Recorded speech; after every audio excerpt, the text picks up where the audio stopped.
pour l'Europe. Oui, disons, comme me dit le classique, cet accord ne mérite ni cet excès d'honneur, ni cette indignité.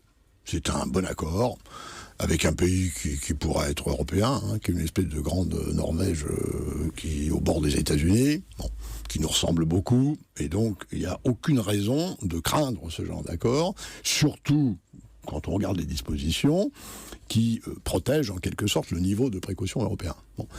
Par ailleurs, ça n'avait pas été fait pour ça. Je me souviens, il y a très très longtemps qu'on a lancé cette négociation. Par ailleurs, je trouve qu'à un moment, et ça rejoint la conversation qu'on avait sur l'Europe, à un moment où Trump veut casser les relations économiques et en partie politiques avec le Canada pour des raisons qui tiennent à sa psychopathie, je trouve que c'est bien que les Canadiens et les Européens donnent ce signal à ce moment-là. Ça n'a pas été conçu pour ça, mais géopolitiquement, c'est un signal important. Olivier Duhamel.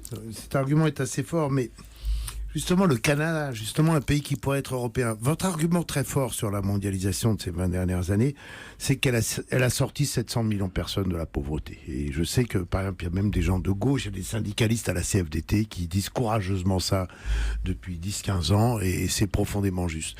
Mais là, est-ce que ça ne risque pas d'être le contraire? Est-ce que ça ne risque pas de profiter aux riches et de peser sur les pauvres? Est-ce que ça ne risque pas très précisément, très concrètement, par exemple, de profiter aux grandes sociétés d'assurance françaises qui vont avoir plus de possibilités et de facilités pour s'installer au Canada, mais en revanche, les éleveurs de porc, qui déjà sont dans la difficulté, où aujourd'hui on importe 5000 tonnes par an, et là, il va y avoir autorisation d'importer 75 000 tonnes par an sans droit de douane, et eux, ils vont trinquer. Donc, est-ce que c'est pas les pauvres qui vont trinquer et les riches qui vont en profiter? Non, ça c'est une vision caricaturale, comme tout.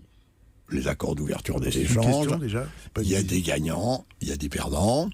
Peut-être les producteurs de porc vont-ils souffrir, sans doute les producteurs de Roquefort, ou de vin, ou de cognac, ou de champagne, parce que jusqu'à présent, le Canada ne protégeait pas ses indications géographiques, va accepter de les protéger, eux vont gagner. Eux vont gagner. Que les sociétés d'assurance y gagnent, je ne considère pas que parce qu'une société d'assurance fait une bonne affaire, immédiatement, c'est les méchants capitalistes. Il y a des tas de sociétés d'assurance. Pour un abruti, je n'ai jamais dit que je craignais que les sociétés d'assurance y gagnent. Je dis, est-ce que le problème, si vous voulez bien répondre un tout petit peu plus à la question, j'ai dit, est-ce que le problème n'est pas que là, dans ce type d'accord avec ce type d'État, ce sont les plus riches qui, chez nous, en profitent et les moins riches sur lesquels ça pèse. Il y a une vraie question. Il y a des gros et des petits qui vont en profiter, il y a des gros et des petits qui vont en profiter moins. L'important, c'est que tout ça apporte davantage d'efficience, et que le débat sur la redistribution de cette efficience, au Canada d'ailleurs comme en Europe, ait lieu. Personne ne nie que l'ouverture des échanges crée des efficiences.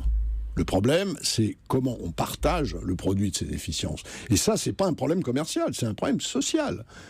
Effectivement, on le sait, pour des raisons qui tiennent à la technologie, à la digitalisation, l'ouverture des échanges, il y a des gens qui souffrent, notamment d'ailleurs quand le niveau d'éducation est plus bas, quand les qualifications sont plus basses, et ça c'est un problème d'augmentation de l'insécurité sociale, qui ressemble d'ailleurs de beaucoup à ce qui s'est passé au XIXe siècle.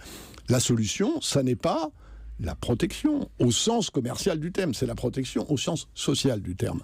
Et je trouve que, y compris dans notre hexagone chéri, il y a quand même beaucoup de gens qui confondent le protectionnisme commercial et le protectionnisme social. Eh bien, la protection sociale, c'est ce que nous devons aux gens qui souffrent de ce genre de transformation. Ça n'est pas la protection commerciale qui le fera.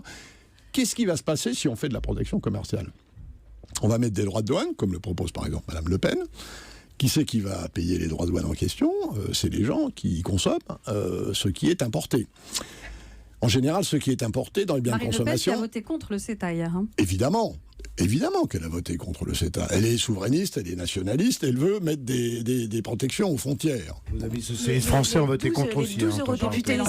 Un certain nombre de mes amis socialistes ont voté contre, dont une partie appréciable des Français. Mais dans beaucoup d'autres pays européens, les socialistes trouvent ça très bien. Ça renvoie à un problème qui est plutôt franco-français qu'à un problème global. Bien.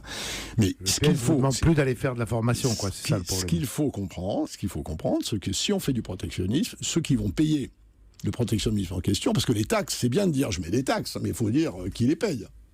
Donc je mets des taxes sur l'importation, qui les paye? Les pauvres. Ceux qui consomment des biens pas chers qu'on importe. Et c'est normal qu'on importe des biens pas chers parce que l'économie française, elle est plutôt en train de monter vers la valeur ajoutée. C'est normal. On souhaite tout ça. Bon, c'est absurde.